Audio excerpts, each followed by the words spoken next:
बिस्मिल्लाहिर्रहमानिर्रहीम अस्सलामुअलैकुम। मैं हूं अब्दुर्रहमान और आप देख रहे हैं लेक्चर सीरीज़। उम्मीद करता हूं कि आप सब लोग खैरियत से होंगे, सर्दी का ठंड का मौसम एंजॉय कर रहे होंगे। आज की ये जो वीडियो है इसको बनाने का मकसद ये है कि पाकिस्तान का जो तालीमी निज़ाम है, क्योंकि आलमी सतह पर कोरोना वायरस जो है कोविड-19 का जो है वो फैलाव है और ये दौर जो है वो तारीख़ में कोविड-19 के इरा के नाम से जाना जाएगा। तो इसके क्या नुकसानात हुए पाकिस्तान पर और तलबा व तालिबात का और उसातिज़ा के नज़रियात का जायज़ा लेंगे।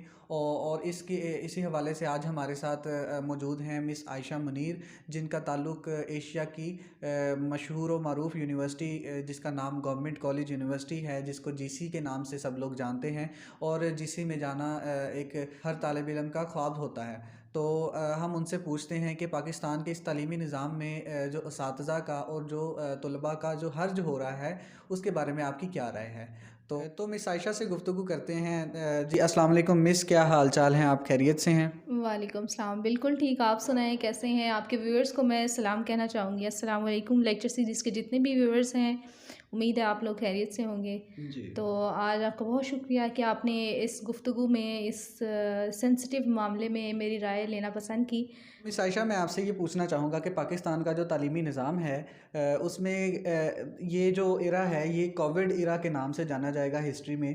तो आप इसके बारे में क्या कहना चाहती हैं कि इसमें जो तलबा हैं और जो असातिज़ा हैं दोनों का नुकसान है, तो इसमें आपका क्या पॉइंट ऑफ व्यू है? जी, पहले तो मैं ये कहूँगी कि ये हमारा मसला नहीं है, आपका मसला नहीं है। ये आलमी सतह पर ओवरऑल द वर्ल्ड ये पूरी एक पैंडेमिक सिचुएशन थी, जिस पर किसी हद तक बहुत सी कंट्रीज़ ने काबू पा लिया है। लेकिन हम जैसी ये जो डेवलपिंग कंट्रीज़ हैं, इनके लिए ये सिचुएशन बहुत मुश्किल होती जा रही है। क्योंकि अब ये सिचुएशन जिस तरह की है, हम अपनी स्टडीज़ को डिसकंटिन्यू नहीं कर सकते। हमने डिसकंटिन्यू करके बहुत सा नुकसान जो है पहले से ही उठा लिए जी, जी। और जिसकी वजह से ये तालीमी निज़ाम पे बहुत ज़्यादा असर हुआ है, टीचर्स पे भी बहुत ज़्यादा, स्टूडेंट्स पे भी। बच्चे घर रहकर उनके बिहेवियर्स बहुत ज़्यादा ख़राब हो गए हैं। जी।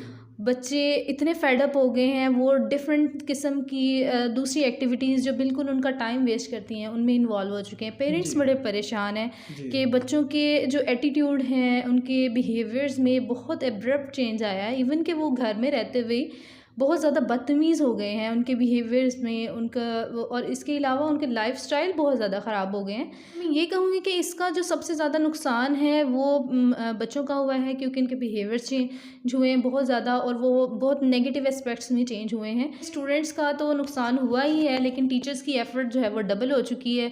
अच्छा, इसमें मैं सबसे पहले ये बात लाज़मी कहना चाहूँगी कि पहले तो टीचर्स जितनी भी एफ़र्ट कर चुके हैं स्टूडेंट्स पर उनका रिज़ल्ट इम्प्रूव करने के लिए, जी। उनके बिहेवियर्स को इम्प्रूव करने के लिए, वो सारी मेहनत एकदम से जो है वो ज़ीरो होके रह गई है। जी। अब जो है वो पेरेंट्स भी परेशान हैं, टीचर्स भी परेशान हैं, क्योंकि अब ये सिचुएशन ऐसी है, सिलेबस चाहे शॉर्ट हो चुका है, लेकिन टीचर का जो टाइम जो है सिलेबस कवर करने में लगता है, वो सारा बिहेवियर्स को ठीक करने में लग रहा है और इसके अलावा वो भी मेंटली बहुत डिस्टर्ब हो चुके हैं। जी, तो फिर इसको कैसे इम्प्रूव किया जाए? क्या ऐसे मतलब इक़दामात जो है स्टूडेंट्स को जो है वो अपने तईं जो है वो करने पड़ेंगे या टीचर्स को अपने तईं कुछ एक ऐसे इक़दामात जो हैं वो करने पड़ें जिससे ये जो है निज़ाम बेहतरी की तरफ गामज़न हो सके?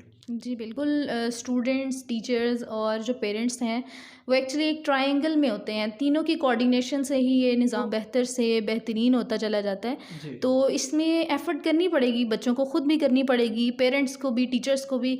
तो इसलिए ये है कि अब ये स्टूडेंट्स पे भी ज़िम्मेदारी है कि वो अपने आप एफ़र्ट करें, अपने बिहेवियर्स ठीक करें।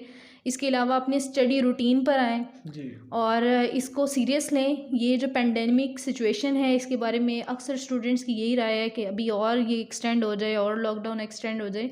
खुदारा अपने मुल्क के लिए दुआ कीजिए, मुसलमानों के लिए दुआ कीजिए कि ये पेंडेमिक सिचुएशन जल्द से जल्द पूरी दुनिया से इसका साया जो है वो ख़त्म हो जाए। तो ये हम सब की दुआओं से ही ये काम ख़त्म होगा। तो मिस आयशा से कुछ और सवाल भी पूछते हैं। जो तालिब इल्म लॉकडाउन में जो है वो बिल्कुल फ़ज़ूल जो है वो घर में बैठे रहे हैं, उन्होंने कोई प्राइवेट एकेडमी वगैरह नहीं जॉइन की, कोई ऑनलाइन क्लासेस में मतलब शमूलियत नहीं की, तो उनके लिए आप क्या कहना चाहेंगे? क्योंकि अब पेपरों में तो चंद माह जो हैं वो रह गए हैं बाकी। तो इस सिचुएशन में उनकी तैयारी कैसे बेहतर हो सकती है? क्योंकि अब तो स्मार्ट सिलेबस आ गया है, क्या स्मार्ट सिलेबस का कुछ फ़ायदा भी है स्टूडेंट्स की स्टडीज़ पर या नहीं? आपकी क्या इस पर राय है? जी, स्मार्ट सिलेबस के बारे में बात की जाए तो ये बेसिकली ये वक्त की ज़रूरत थी। ये तो हमारी गवर्नमेंट ने जो भी इसके बारे में फ़ैसला किया है वो भी सिचुएशन के लिहाज से यही बेहतर हल था। जी। लेकिन अभी भी स्टूडेंट्स को ख़ुद अपनी तरफ से कोशिश करनी चाहिए कि वो ज़्यादा से ज़्यादा अपनी स्टडीज़ पे फ़ोकस करें और अपनी रूटीन इस तरह से बनाएं कि वो अपने सिलेबस को जल्द से जल्द थोड़े टाइम में कवर कर लें, क्योंकि सिलेबस आपका शॉर्ट हो चुका है। जैसे पहले आप लोगों के जितने भी चैप्टर्स थे वो सारे आपको करने पड़ते थे।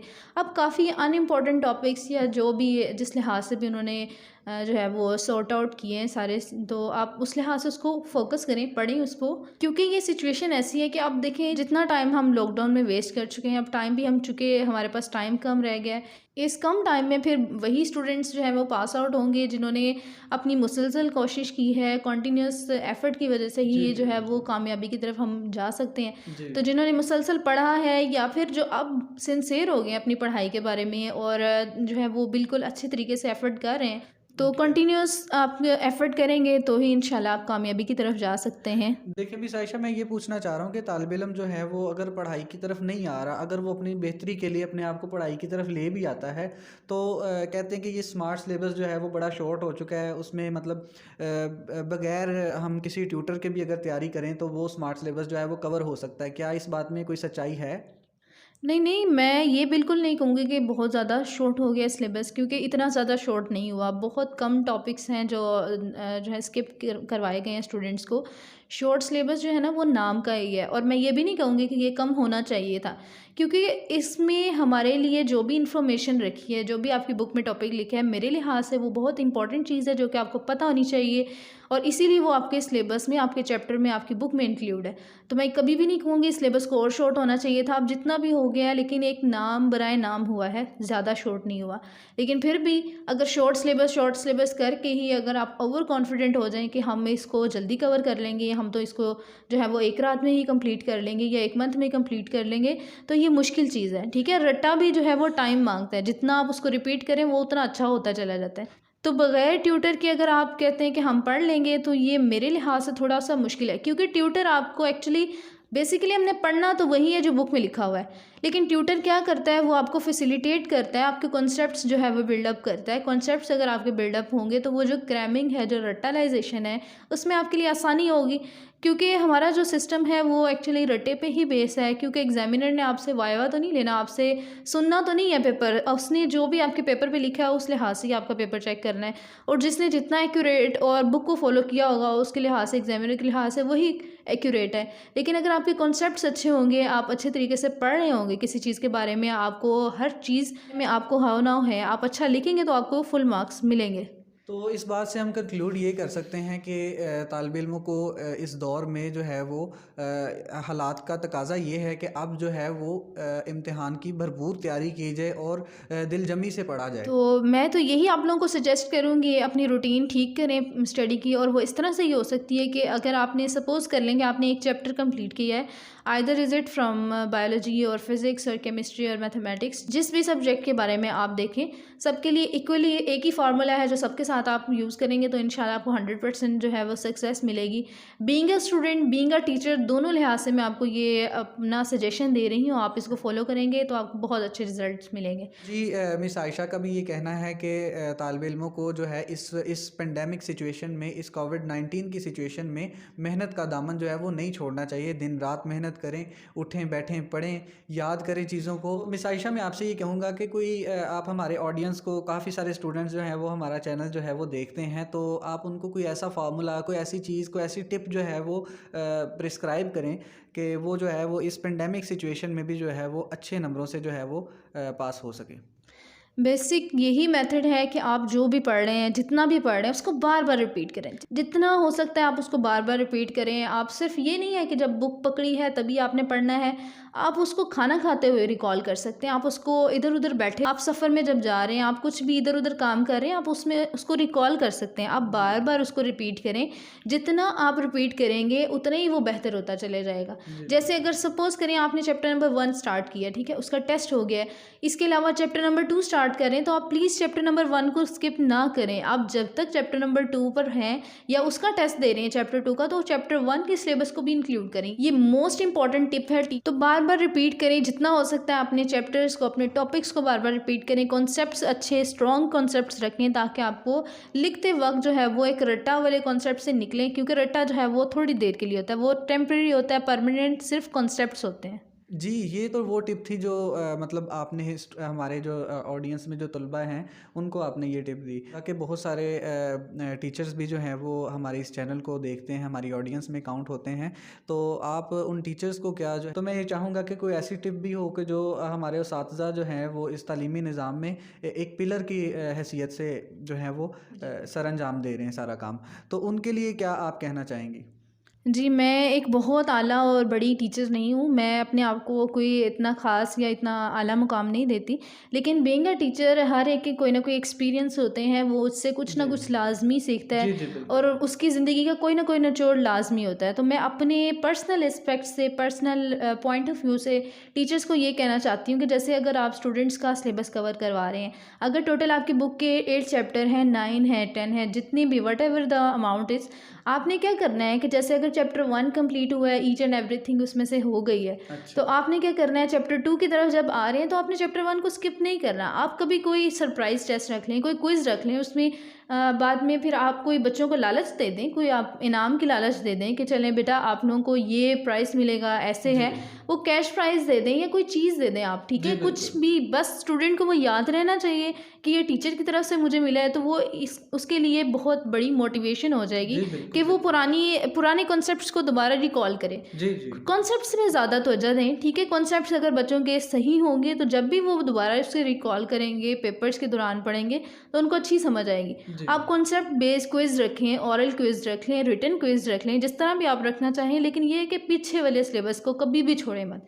क्योंकि बेसिकली हमारे टीचर्स का यही फ़ॉर्मूला होता है कि वो एक चैप्टर का टेस्ट हो गया, सेकंड चैप्टर का हो गया, थर्ड का हो गया, ऐसे चलते जाते हैं, फिर एंड पे आके दोबारा जब फर्स्ट पे आते हैं तो वही सिचुएशन होती है जैसे बच्चा फर्स्ट डे क्लास में आता है। जी, सिर्फ बिल्कुल। जिसको सिर्फ चैप्टर का नाम पता होता है, उसके अंदर जितनी चीज़ें हैं वो वक्त के साथ साथ भूल जाते हैं। तो बार-बार रेपिटिशंस करवाएँ, आप बार-बार रिपीट करवाएँ बच्चों को, ताकि उनके वो कॉन्सेप्ट्स जितना वो पढ़ें, उनको अच्छा आता हो। थोड़ा पढ़ लें, अच्छा पढ़ लें, सिलेक्टिव चाहे पढ़ लें, लेकिन ये है कि भूलें ना, रट्टा ना लगाएँ, कॉन्सेप्ट से याद करें ताकि वो परमानेंट बन जाए। तो मैम मैं आपसे एक और क्वेश्चन पूछना चाहूँगा, वो ये कि एक तो है कॉन्सेप्चुअल स्टडी, एक है रट्टा लगाता है किसी चीज़ को क्रैमिंग करके अपने माइंड में जो है वो फिक्स कर लेता है। तो आपके ख़्याल से रट्टा जो है वो बेहतरीन चीज़ है या एक कॉन्सेप्चुअल स्टडी जो कि हर बात की तह में जाके उसकी खोज जो है वो करके हर बात का जो है गहराई उसका नॉलेज जान के उस बात को याद करना बेहतर है, या फिर रटलाइजेशन जिसको कहते हैं वो बेहतर है?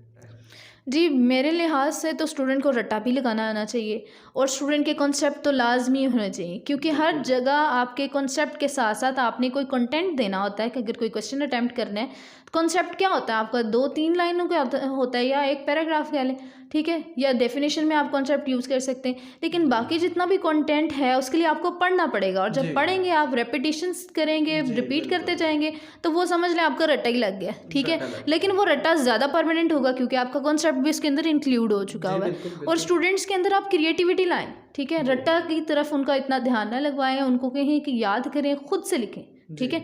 उनके अंदर कोई भी ऐसी एक्टिविटी करवा लें, जैसे आपके कोई साइंस सब्जेक्ट को डील कर रहे हैं, तो जी। कोई प्रैक्टिकल कोई एक्टिविटी करवा लें, कोई क्रिएटिव थिंग्स करवा लें, जैसे कोई मॉडल आप कहें कि बना कर लेके आएँ। डिफरेंट स्टूडेंट्स होते हैं क्लास में, आपके एक चैप्टर जब जैसे ही कंप्लीट होता है, आप वो चैप्टर की असाइनमेंट दें। असाइनमेंट में आप मॉडल उन्हीं के प्रोजेक्ट बनाएँ, आप कोई भी जो भी आपके पास एटम का मॉडल है, जी। अगर सपोज़ कर लें, या फिर जो भी paramecium biology, I don't think मैं ज़्यादा नहीं बायोलॉजी के बारे में जी, जानती, जी। लेकिन बेसिकली जो भी जितनी भी डायग्राम्स हैं आप उसको उन्हें कहें कि प्रोजेक्ट के लिहाज से हमें बना के दिखाएं, जी। ताकि उनके माइंड में वो इमेजेस स्टोर हो जाए, क्योंकि हमारी जो मेमोरी है वो इमेजेस को स्टोर जी, करती जी। है, बातें भूल जाती हैं, जी। हमें तस्वीरें याद रहती हैं, जी। इमेजेस याद रहते हैं। जी। जी। जी, बहुत शुक्रिया आपका। अल्लाह ताला आपकी तालीम में, आपकी ज़िंदगी में, आपकी उम्र में जो है वो बरकतें दे। आपने बड़ी इन्फॉर्मेटिव बातें जो हैं वो हमें बताईं। इसी के साथ नाज़रीन आपसे इजाज़त चाहूँगा। इंशाअल्लाह मिलते हैं नेक्स्ट वीडियो में। अल्लाह हाफ़िज़।